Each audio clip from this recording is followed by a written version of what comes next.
Today we're going to look at 7 signs of an anxious attachment style. Hi, I'm Jess. I'm one of the co-founders of So Synced. So as a brief overview, attachment styles describe a set of patterns of how we relate to others and show up in relationships. And there are 4 different attachment styles. In today's video, we're focusing specifically on one of them, the anxious attachment style. So the patterns associated with this attachment style aren't a conscious choice. They come from the way your brain is wired.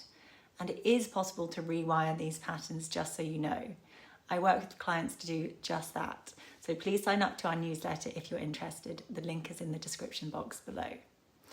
So this attachment style isn't as simple as being needy, clingy, or too sensitive. It's that anxiously attached people learned, often in childhood, to expect inconsistency when it comes to love. And this leads to a feeling that love is unpredictable. And then in relationships as adults, they're constantly scanning for danger or perceived danger, such as signs of instability or detachment, even in things like a delay in someone texting back. So small shifts can feel deeply painful and upsetting for those who are anxiously attached. So let's get started. Here are 7 signs of an anxious attachment style. Number 1, they are hyper aware of changes in behaviors.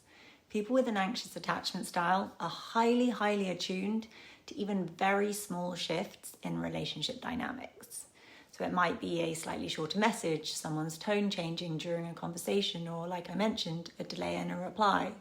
And this is their nervous system looking for signs of potential abandonment or rejection.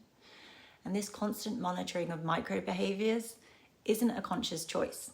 It's essentially a conditioned survival mechanism wired into their nervous system. Over time, it can be very mentally and emotionally exhausting. As you can probably imagine, always being on edge and trying to spot cracks in a connection takes a lot of energy. And the irony is that this can cause the disconnection that they're trying so hard to avoid. It's hard to be present when you're in this hypervigilant mode. Number 2, they need a lot of reassurance to feel secure in relationships. So anxiously attached individuals need a lot of reassurance and external validation. They might often ask questions like, are we okay? Do you still love me? And it's not that they're trying to be difficult or needy, but it's because their nervous system is wired to expect loss. And they struggle with internal validation, meaning that their self-worth tends to fluctuate based on how others respond to them. So when they perceive distance or emotional withdrawal, it can throw them off completely. When they don't get the external validation they're looking for, they often default to self-blame, assuming that they've done something wrong or they just aren't worth it. And this also means that their emotional stability hinges on how available and responsive their partner is, which is hard to deal with. I think this isn't talked about enough, but anxiously attached people are actually incredibly strong and brave and resilient in many ways. A quick heads up, if you're anxiously attached, this next part is for you. If you constantly overthink, spiral, second guess yourself, we've got something that can help. It's called the Self-Trust Blueprint. It's our 3-step framework to go from anxious to secure in life and love without years of therapy or guesswork. And we're giving it away for free, for a limited time. And honestly, I'm super passionate about it because I've seen it change so many lives. It's the exact framework I used myself to become securely attached, and my life is so much better for it. We've helped over 5,000 people find love through So Synced. Our work has been featured in Forbes, Cosmopolitan, the New York Times, and many more. And we've spent years refining the exact tools you'll find inside this blueprint. So if you're ready to go from spiraling to secure, sign up via the link in the description box to get it while it's still available. Number 3, they often feel hurt if a partner asks for space. For someone with an anxious attachment style, a partner asking for space often triggers a full survival response. Space feels unsafe to them. They equate it with rejection and abandonment. That person might not come back. They might feel intense anxiety or hurt. They might logically tell themselves that this person just needs time alone, but on an emotional level, their anxious brain is thinking they're pulling away or they're leaving me.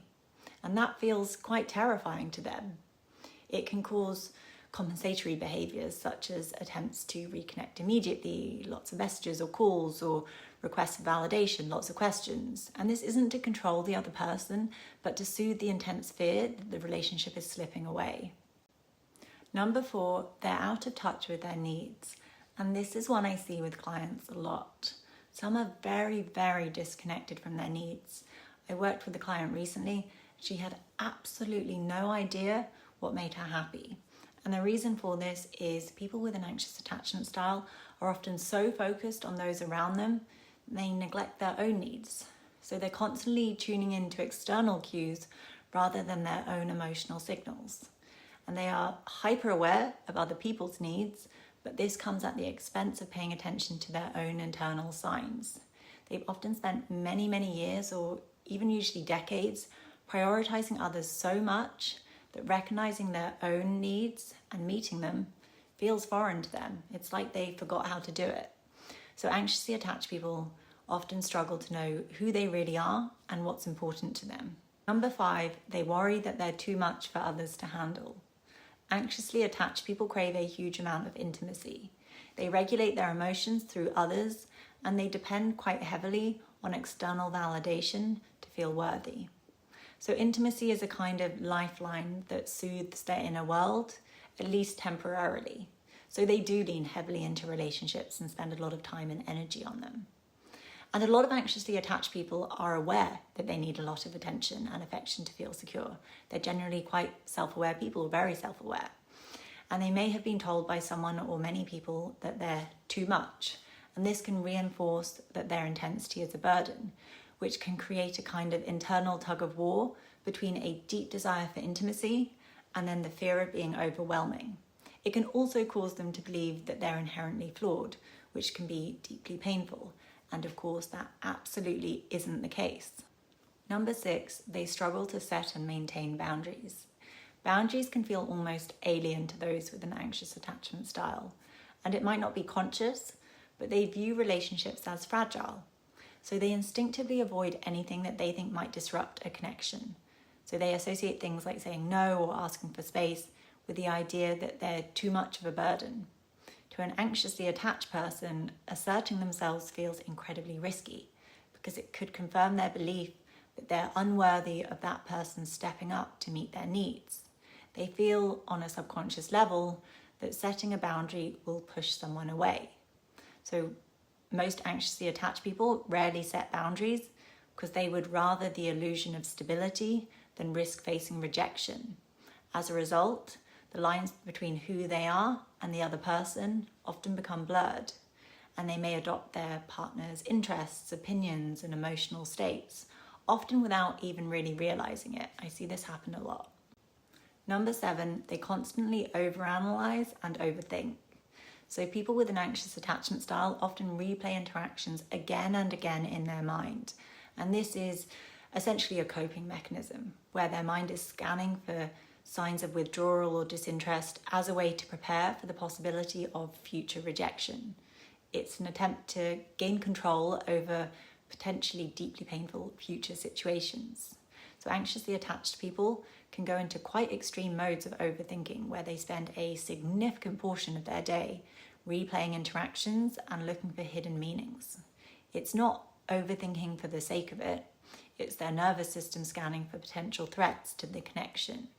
And this can really disrupt their daily life, such as sleep or eating, and they can actually end up reading into things where there weren't signs of rejection at all. So yes, there we have it, 7 signs of an anxious attachment style. And as I mentioned, you can rewire your attachment style, and I work one-to-one with clients to do exactly that. If you're interested, sign up for our newsletter to get early access to the upcoming coaching programs, as well as insights and tools to help you build loving, lasting relationships. The link's in the description box below.